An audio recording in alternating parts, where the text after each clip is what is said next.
Sa una po, kinakabahan ako siyempre. Wala po akong masyadong alam about sa computer kasi po ano ko lang, driving lang po ako. Pero dito po nag-enjoy po ako sa 3 days po namin dito.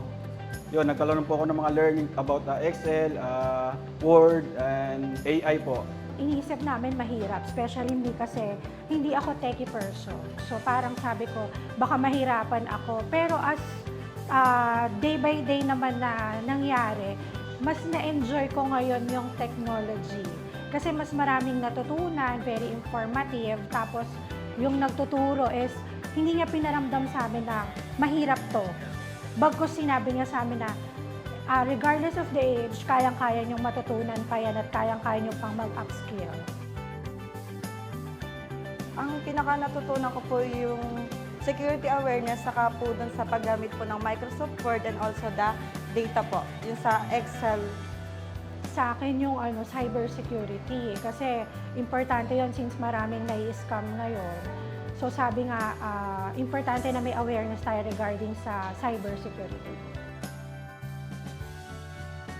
So mas mapapadali niya yung magiging trabaho, hindi na kailangan mag-manual kasi meron na palang high-tech or may mga ginagamit na technology na makakatulong para mas mapadali yung mga trabaho na ina-assign sa atin.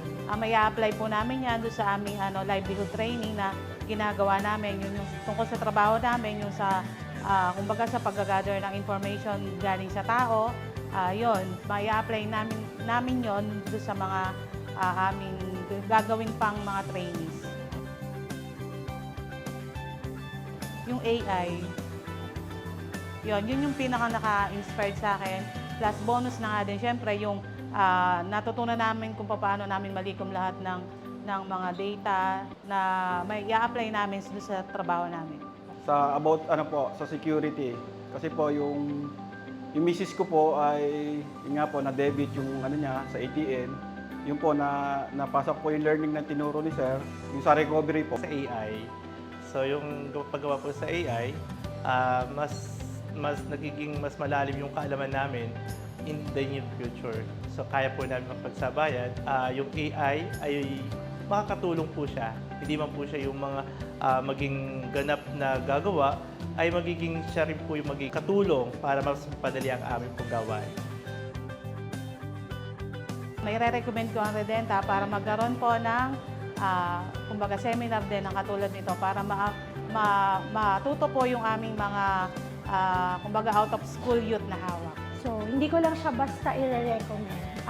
Parang i-oblige ko lahat na as much as possible pag may mga ganitong opportunity na IT Administration and Operation Essentials ang Redenta, mag-enroll tayo. I-try natin yung training and seminar kasi makakatulong talaga sa atin to para sa personal growth, personal development, tapos makakapag-upgrade ng skills para makasabay tayo sa trend.